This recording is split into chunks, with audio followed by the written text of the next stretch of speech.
Okay, so hi everyone. I'm really glad to see all your faces again since last time in July.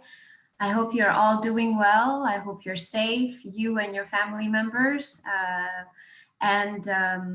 We've gathered here today. The main reason why we contacted you again before the end of 2020 was to a little bit understand your feeling and your vision and how things are going, of course, in your countries, but also what is your feeling towards the individual World Cup that's coming up in December in Serbia. Today we have the privilege to have Jean-Daniel Rey, who is our sports director at United World Wrestling, and he's here to give you a briefing of the decisions taken, but also to write down your main questions and concerns towards the individual World Cup in Serbia. Furthermore, I think we've all noticed the situation was slightly improving this summer, and then all of a sudden things went horrendously bad again. So what can I say? It's been an amazing year in terms of a roller coaster ride. But I think most of all, what's important is the next steps of getting you all back to the mats, those who are still active, and those who are accompanying their teams like Mindigos to bring their athletes back on the wrestling mats. And I can't wait for sports to pick up again. But of course, we have to take into consideration all the necessary measures, safety, sanitary, and your well-being. And yes, so now I give the floor to you. Please give us your updates and on what's happening right now in your countries. And then Jean-Daniel will give you a little bit of a feedback on the individual World Cup, and of course, Jasmine Mian. So this is the agenda of today. Jasmine Mian would like to address a question about the gear, and of course, any questions that you would like to raise, please feel free to do so. So now the floor is yours. If anyone has the will to share what is happening back home, please do so we can write down and relay it. I see Jasmine smiling. So maybe Jasmine, can you give us an update on what's happening in North America, please? Sure. I think Canada and the US and Mexico were all quite different. But in Canada, like you said, in the summertime, things were looking really bright. And now we have quite a lot more cases than before. And so it's different each province. Canada has 10 different provinces, so there's 10 different sets of rules depending on where you live, which makes it really hard when you have a national team that's spread out because everyone has different access to training. And that's how it was a number of months ago, and that's how it still is now. People have found ways to train on their own, and you know, it's easier to train in a gym lifting weights than it is to train wrestling because it's closer, just with government regulations. I think there's obviously a strong desire to attend competitions, and it's just going to be very difficult and to have the whole team ready, right? There might be individuals ready. And so I think the individual World Cup is a good option. And so that's kind of what's happening in Canada. Yeah, Yasmin, you're not the only country that's suffering of the decisions and the federalism, may I say, because Switzerland is way much smaller than Canada. But for example, for a 50-kilometer drive, you can go to a restaurant and you cannot go to the restaurant depending on where the border lies. So yeah, it's the federalism and the different rules and regulations within one country is already complicated. So imagine worldwide. But thank you so much. Mindigaus? Oh, you hear me? Yeah. Yes. Yeah, speaking about our country, so situation with COVID-19 is bad in Lithuania. We have much bigger second wave of COVID-19 than in spring, and our country now is on quarantine. with a lot of restrictions, but for elite athletes, for training of elite athletes is no restriction. We can train like always. Speaking about our preparation, so I can say that we do it good. And in September we were in training camp in Finland. After that we do training camp international in Lithuania with Finland and Estonia team. We were planned to go to the Petlisinski tournament and training camp in Poland, but in the end of October, there was 3 cases in our team of COVID-19. So all the team must isolate for 14 days. So no chance to go to Poland. And 2 weeks ago, we were back for training.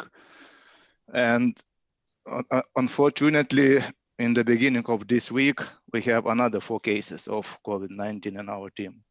Oh. Yeah, so that's very bad. So again, we are for 14 days on quarantine. And because of this situation, our government of Lithuania Wrestling Federation decided that I think Lithuania will not come to the individual World Cup because of this situation. We are on quarantine for 14 days, so no chance for prepare for this competition. So now our team is looking only for next year competition and get back to the normal work. Yeah. Okay. So sorry to hear that. Yes. Yes. Really heartfelt with all your athletes and of course you and all the coaches. And yeah, we take note and I really wish you all the best and I hope the situation improves as soon as possible. Yeah, we hope to. Thank you for sharing. Deka, Lei is having some issues with the... Yeah, no problem. Okay. Yeah, she I will told me. try to log in. Okay, no worries. So, anybody? Maybe Odunayo, hi Odunayo, such a long time. What about you, who is coming to the individual World Cup? How do you feel?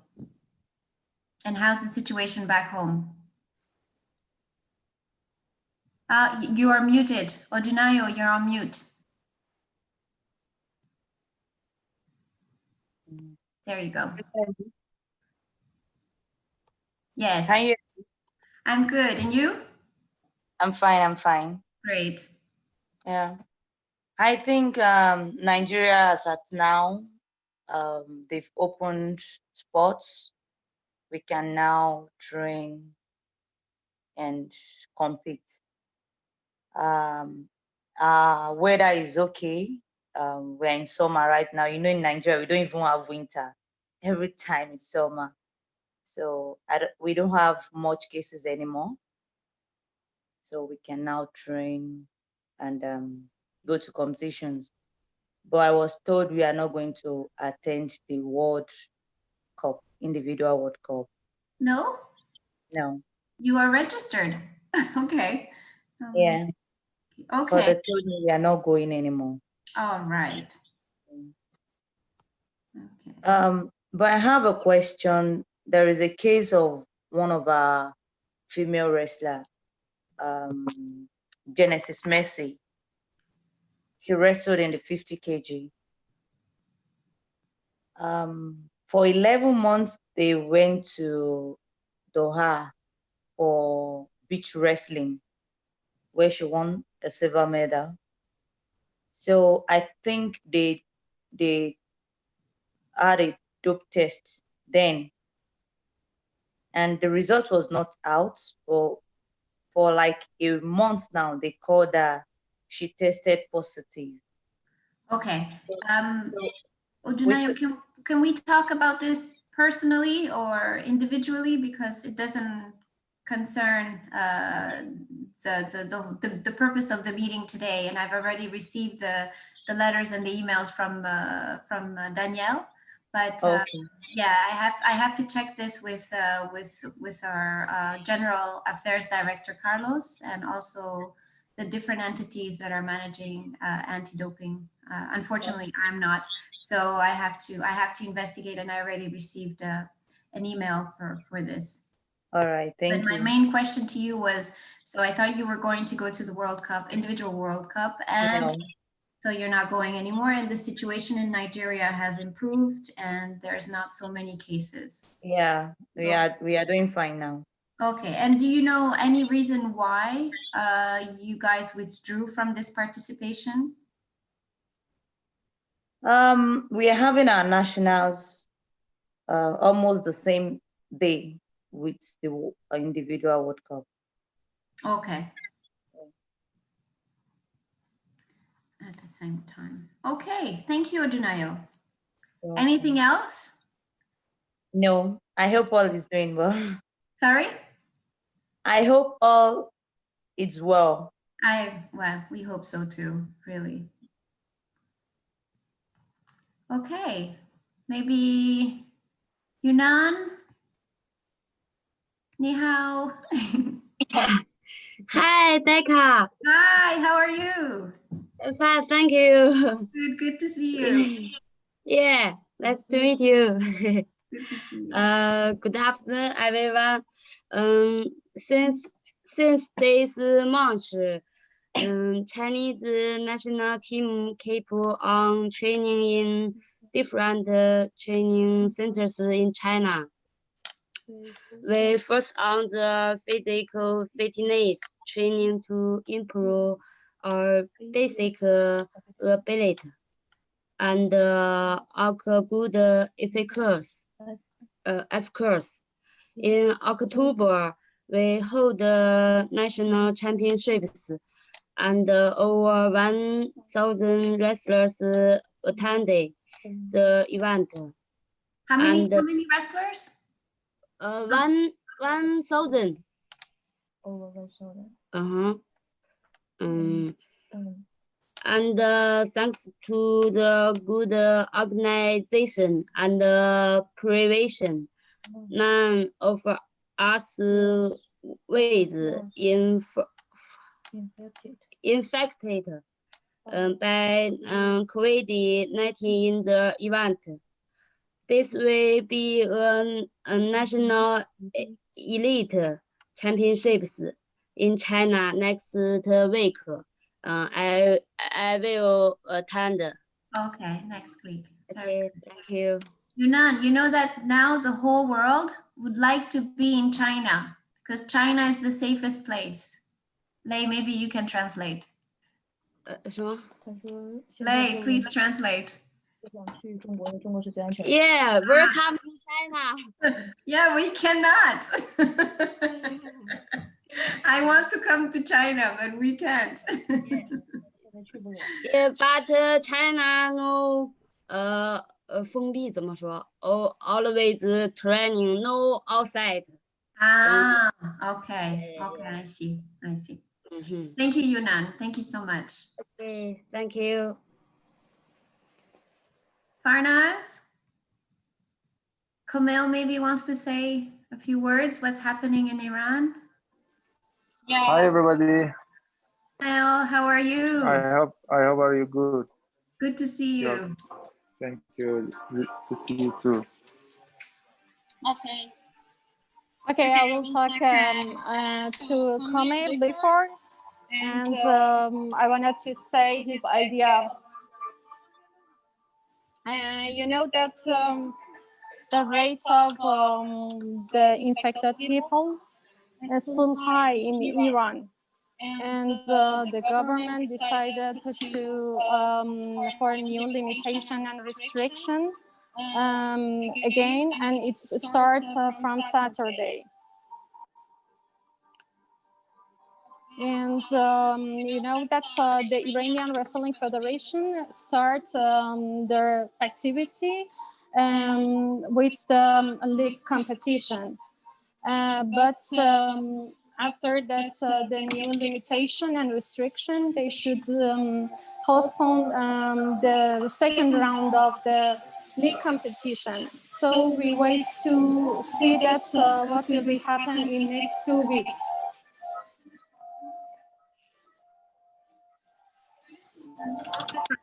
To the next 2 weeks.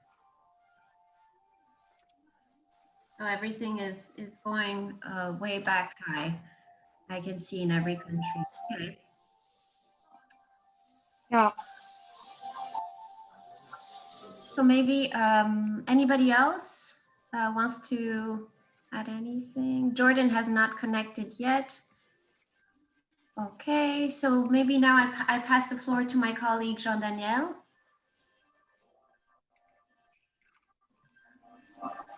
Good morning or good afternoon to everyone. Thanks, Deka. First of all, it's really good that you gave me some of your time just to brief you about what we did this year and what we are doing, and a few words about this individual World Cup. So yeah, it was a long journey since March. I mean, I'm sure that you know better than us because you were athletes or you are still athletes, and you have to know how to train. You know, you have to prepare all the training for the upcoming competition. But from our side, it was also difficult because we really tried to find a way to have competition, because it's the purpose of our IF. I mean, we always try to find a solution to allow all of you to compete. And yes, you saw it during this year. I mean, every continent has different approach, has impacted or not. So it was even more difficult for us to find the right solution for during this year. So just to come back about the individual World Cup, as I understood, none of you will compete, but I think it's very good if I can share with you some background of what kind of decision were taken, why. Then if you have any athletes who ask you something or have questions, I think it will also provide you some answers to your questions. And of course, if you have anything, just interrupt me and I will try to answer your question. So just basically about the name of the event. So you saw that it was a big discussion about having a world championship or another competition. And the Bureau members with the executive committee discussed a long time about what kind of name to give and what will be the criteria to host and keep a world championship. I mean, I don't have to explain you that for a world championship, we need at least all the continents and the best teams, but a lot of teams. So basically, they just decided to have at least 70% of participation that we had last year in Nur-Sultan. So we take the number of last year, we also took the number of the previous years. And at the end, we reached the 70% of participation for the men, but unfortunately not for the women. So that was one of the criteria that they established to know and to fix if it's a world championship or not. The second criteria was to have at least 8 of the 10 top teams participating in the event. So we after the first registration, we saw that big teams informed us that they will not be able to compete. So we had USA who confirmed that they won't compete, Japan, we had Kazakhstan, but especially in women weight categories and teams, we had a lot of countries, big countries, strong countries that say that they won't compete. So we received information from China, from Mongolia, we received Sweden. At the last minute, Sweden said that they won't be able to come because they also have some restrictions in their country at the moment. Again, also Japan, USA. For Greco-Roman, we had Cuba. So you can see that most of the biggest teams replied to us that they won't be able to compete. So for the Bureau members, it was a difficult decision, but they decided to keep a competition because we really need to have competition to test the sanitary protocol around it, because next year we will have to do the qualifiers anyway. So we need to test all the protocols. So and in addition to that, the Bureau members, the board members, the executive committee decided to put prize money for this event. So just also to push the federations to come, to push the athletes to come, because we all know that without any like big title at the end, maybe some of them will just stay at home. So with this prize money, the idea behind that was just to push everyone to compete. So that's about the name. So what kind of other decisions? So you know that we usually have 9 days of competition for the World Championship. And we also wanted to reduce the number of days just to reduce the risk around it. We know that we'll have less participants. So it was decided to have more weight categories per day and less days. So instead of 9 days, having just 7 days of competition. So we'll have like 2 days per weight, 2 days per style, sorry, but by keeping a 2-day format. So with qualifying rounds, semi-finals the first day, and then the second day, the repêchage and the finals. Another point, we are discussing to have maybe, because of the prize money, to have maybe like a final match between the 2 third places. So that's something that you should know if someone asks you. So we might organize like a final match against the 2 third places, just to define who will be the third place and who will get the prize money of the third place. That's something that we are still discussing now with the organizers, but just to inform you about what we are doing exactly. And the last point is just— Can I interrupt you 1 second? Yeah. The 2 third places will be only for the prize money or for the medal too? No, we will keep the medal will remain the same.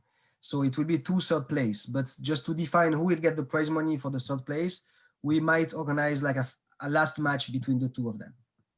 Perfect, I understand, thank you. Again, it's a project, it's an idea. We also need to see with the schedule, how it goes with the TV broadcasting, but just to let you know about that topic, because it's also interesting. Again, with the prize money, I think that you receive the circular, you get the information. It will be like 100,000 Swiss francs per style. So each weight category will get prize money. Depending of the decision with the 2 third place or just 1 third place, then we will define how much the first, the second, and the third will receive. So that's about the good news. And just about the competition in general. So we really want to test the sanitary protocol around it. I remind you, and I want to underline the fact that everyone, all the delegation members will stay in a bubble during this event. So you will be taken in charge at the airport, driven to the hotel, and then it will be like hotel competition venue, without any sightseeing, without any shopping. So we really want to keep everyone in the same bubble, closed, in order to be safe and to take any risk with this virus.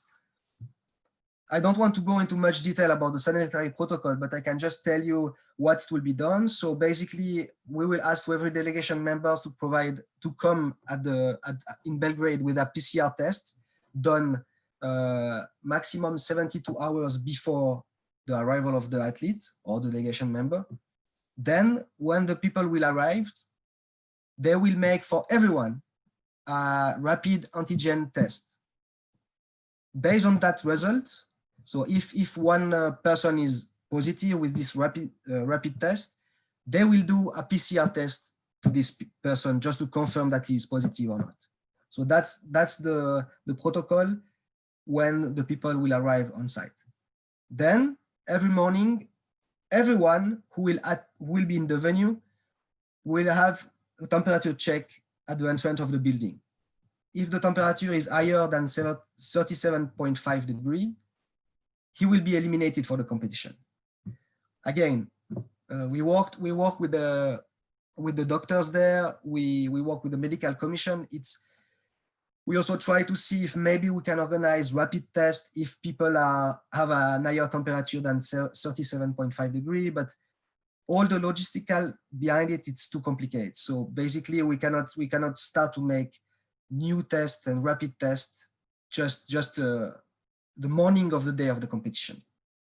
So it's quite strict regulation, but we need to be strict on that. And everyone who will be higher than 37.5 will be eliminated for the competition. And then at the end, one test will be done before their departure to their home country. Maybe some country asks a negative test, so it will be also covered and done by the organizing committee. So that's how the competition will look like. I don't know if you have any question about it or.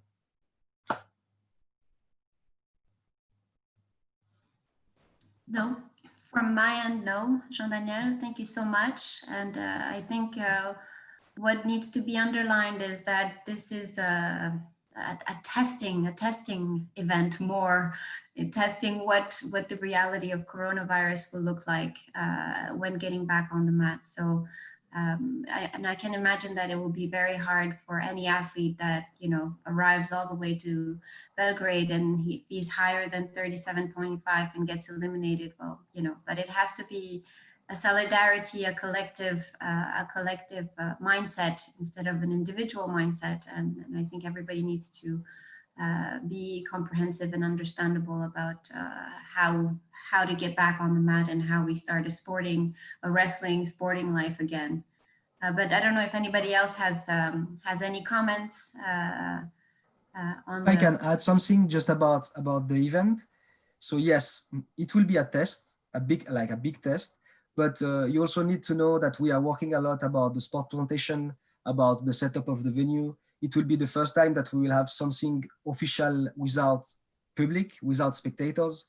So also from our side, we are trying our best to still have something, you know, nice, because it will be broadcasted, it will be streamed. So really want to show something good, because since around 1 year, we don't see any wrestling. So we really want also to have something clean.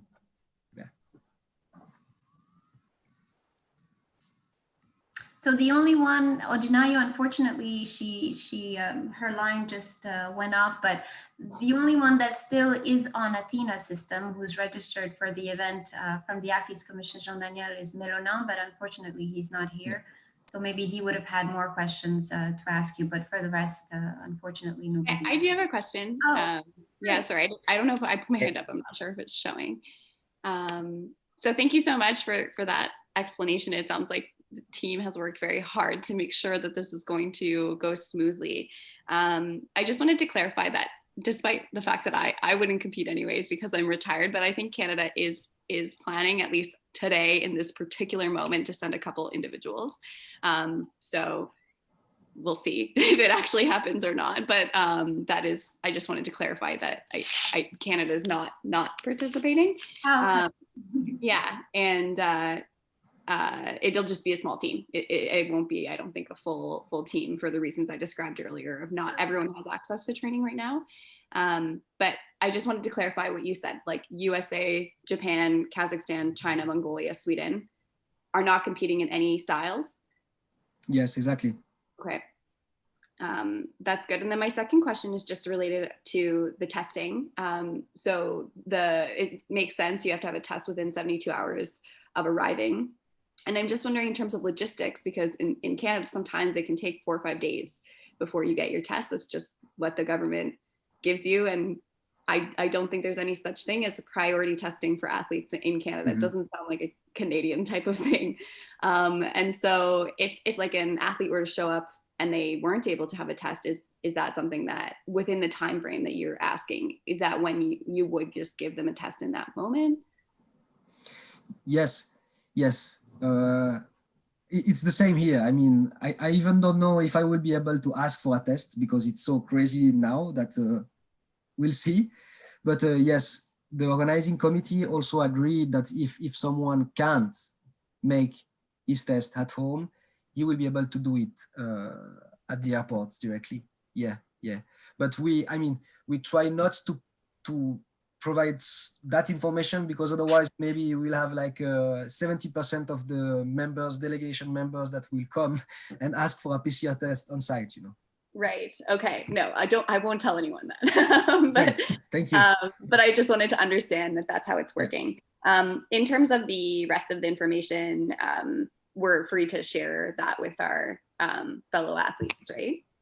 Of course, yes. Yeah. If you have any questions coming from your like your colleague, your teammates, or anyone. Yes, for sure. All right, thank you. And sorry, and for prize money, you said there's a total per weight class, and I didn't catch what that was. I know you haven't figured out which for first, second, third, but what was it? It will be 10,000 Swiss francs per weight category. Okay, thank you.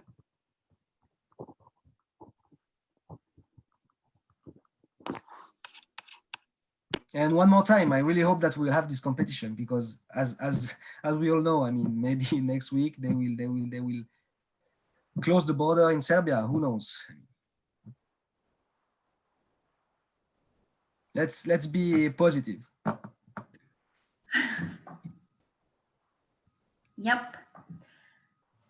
Yeah, the situation unfortunately is changing every day in every country. So yeah, we'll take it one step at a time. But it's good to hear that Canada is coming, Yasmin. I'm really excited to see that. Yeah, no, really. So from what I heard, even Erika is coming. Erika Weiss is coming. So we'll okay, I haven't checked all the athletes in Olympic champion coming. That's good. I think that might be it for women's freestyle, and then a few more for men's freestyle. Okay, very good. So that brings us to you, Yasmin, sorry, to the point that you wanted to raise. If anybody else, I don't know if anybody has any other questions, but okay, Yasmin, the floor is yours. Sounds good. Am I able to share my screen? I just have one or two slides because I thought it might be easier for people to understand with some photos. And I think so. I hope so. Just try to click on the green button, share screen. Yeah, it says host disabled participant screen sharing, but I think you can enable it. Yes. But the host is Lay and Lay is frozen. Oh, okay. Maybe, yeah, because if she disconnects, then we're all out. Okay. Can you email the presentation to me right now? I can. And I can share it. Sure. And it will, I'm on my husband's computer, so it's going to come from him. I'm sorry.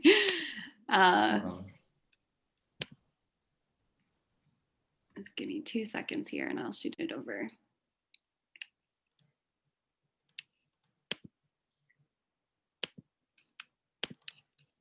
Can you tell me your email? Yes, it's on the chat here. I cannot see the chat. Let me see where. It's like my name, Yuri.Meyer at Unity of Wrestling. Okay, yeah, oh, I see, okay. Yuri.Meyer at, and then. Yes, why is not the chat available? Is it unitedworldwrestling.org? Yes, yes.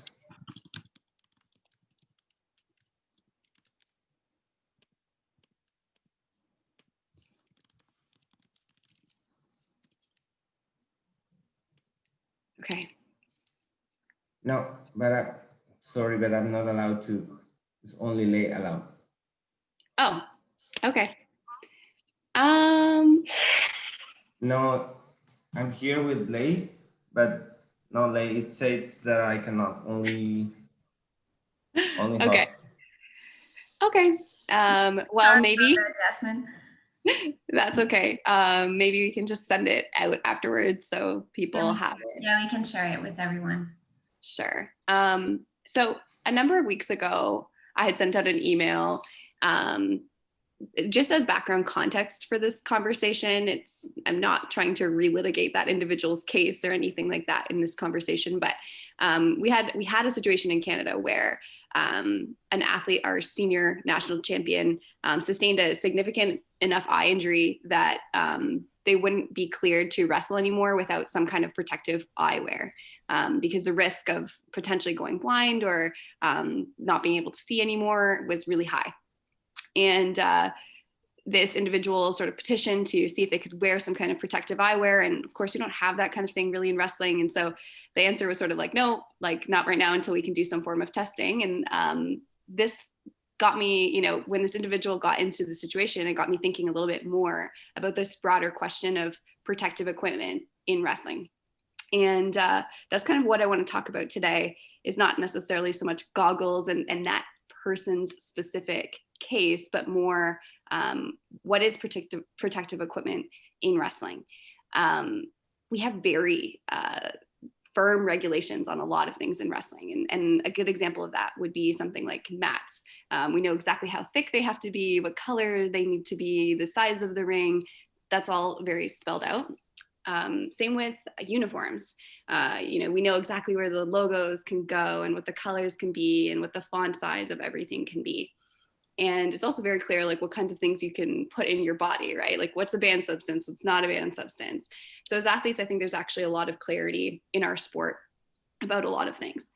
But when it comes to protective equipment, you know, and I had some photos, like, what is protective equipment? You know, we have knee pads, we have knee braces, we have tape, mouth guards. There's lots of different types of protective equipment that we've all seen in some levels of wrestling. But as far as like what types of knee pads are allowed, what types of mouth guards are allowed, what types of knee braces are allowed, it's not actually very clearly spelled out from what I can tell in any kind of document. And we've all had the experience of going to a wrestling tournament and you show up on the mat and you see someone show up and like maybe they're going to be able to wrestle with what they have on, or maybe they're not. And it kind of puts the referee sometimes on the spot to make a decision in the moment about, is this an okay like knee pad? Is it too big or too bulky? They have to decide that in the moment. I've seen individuals also show up with like lots of tape on their hands, and sometimes they're asked to take the tape off, sometimes they're not. So we're not always clear as an individual athlete, but I also think referees will also have to sometimes just make a subjective call on what kinds of protective equipment we're going to allow. In terms of the rules, like more or less what you can find in the rules is that if it's any kind of hard thing or something that could injure an opponent, we obviously don't want that. But beyond that, it's hard to kind of have much clarity on what we can and cannot use, which I just found surprising once I started looking into it a little bit more, just because everything else is quite clear. So this could be a communication issue, or it could be a policy issue, or I'm not really sure.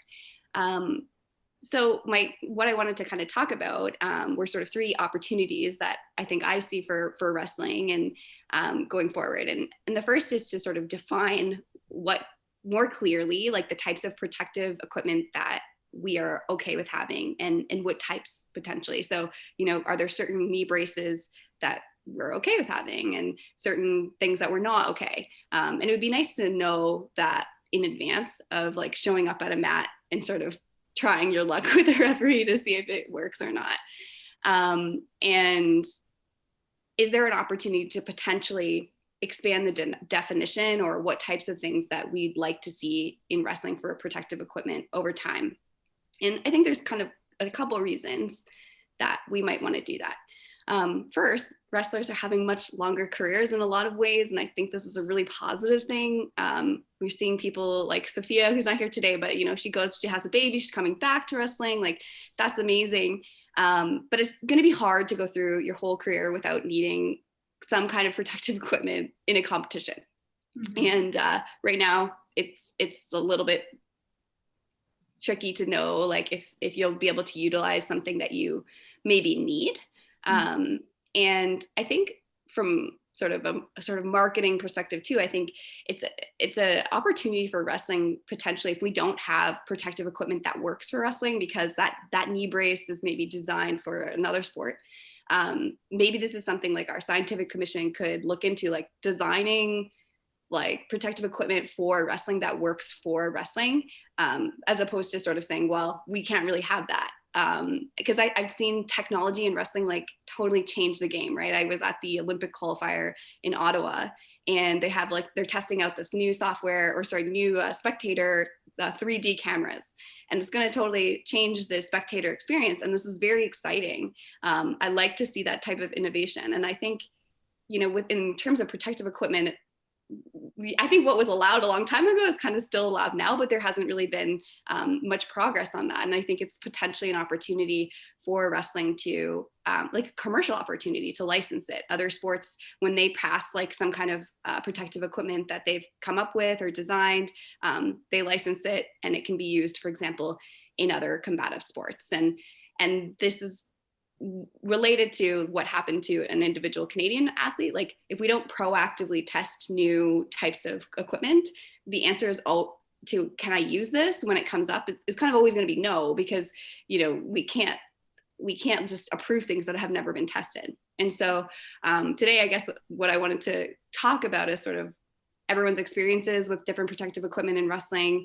Do they think that there's potentially opportunity for more clarity on what's allowed and what's not allowed?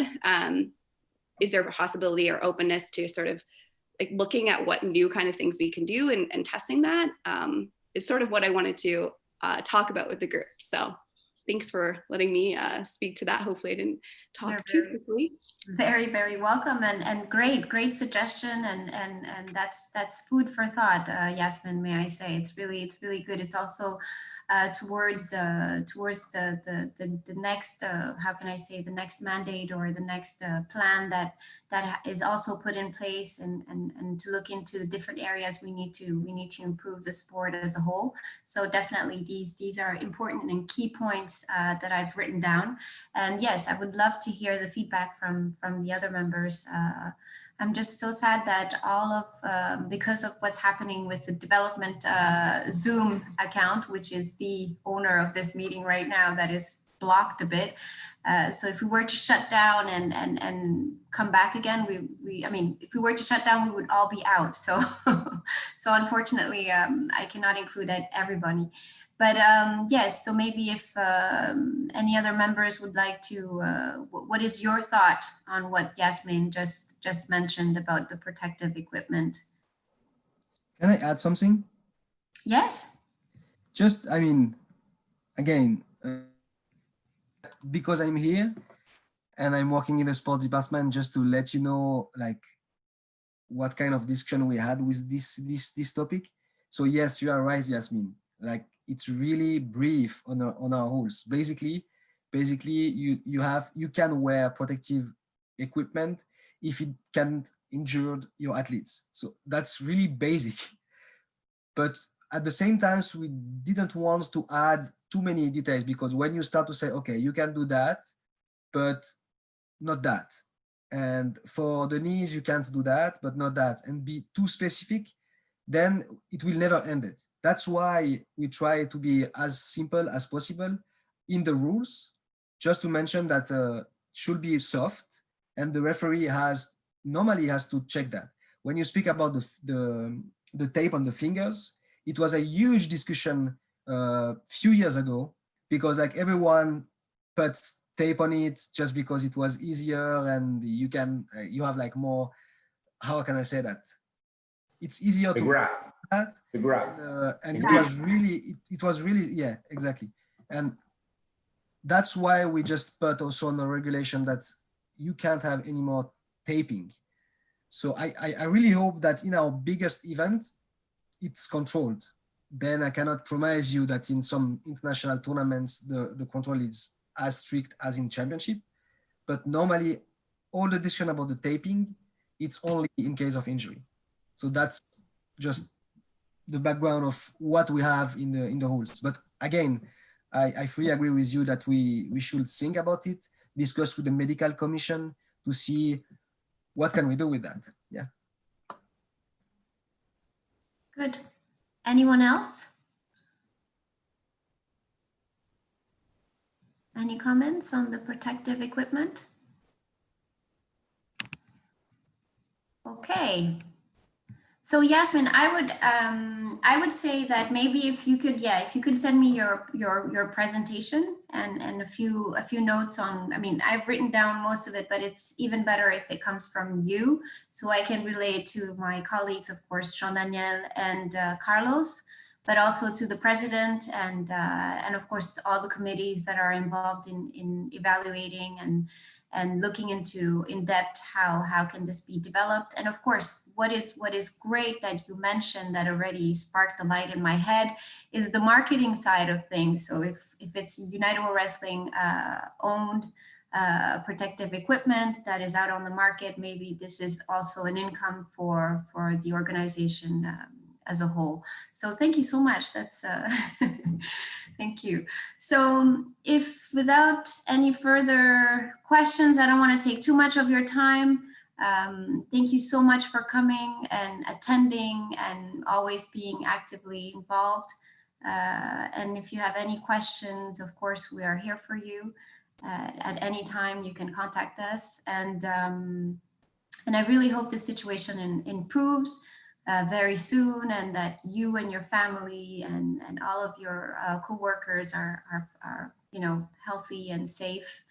And the most important thing is, yes, to practice some sports or to get back to sports, because we know how important it is also on the well-being mentally, right? So I just hope that, yeah, this situation, we'll soon forget about this whole horrible thing.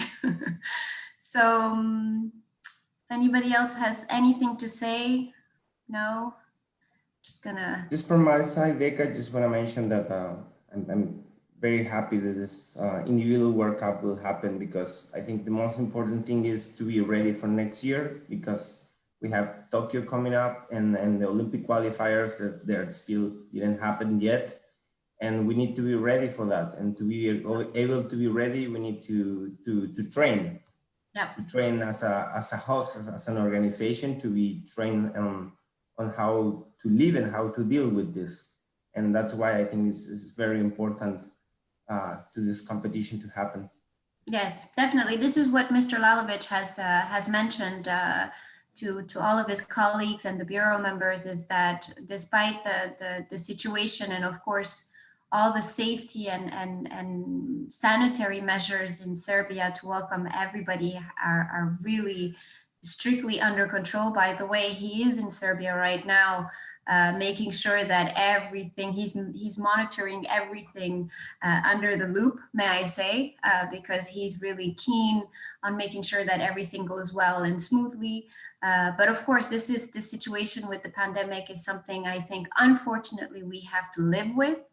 And therefore, despite what it represents, we still have to go forward as an organization, and we have to try our very best to get everybody back on the mat, because this is the purpose of our existence and why we're here. So it will definitely be a very, how can I say, a competition and an event where we will see what needs to be done with all the safety measures. And of course, the prize money was also an incentive to encourage the teams to come and of course, to make sure that you are rewarded, because this is brave from all of you to participate, for those participating. So we will see the outcome after December. And of course, as Yuri said, the first competitions, continental competitions, are planned to take place already in January in Oceania for the Continental Championships, and of course the remaining continental qualifiers towards Tokyo. Know that also the IOC, the International Olympic Committee, is very optimistic about Tokyo. Japan is doing all the necessary to make sure that everybody comes and participates in the safest conditions. And they're very, very optimistic. So this shows that, yes, despite the current situation with the numbers increasing, we hope by spring next year, things will slow down again. Okay, so I won't take more of your time. Thank you so much. Be safe, be well, and all the best to you and your family members. Thank you so much for hosting. Thank you. Bye-bye. Bye-bye. Thank you. Bye-bye. Bye-bye. Bye. Bye-bye. Bye-bye. Bye-bye.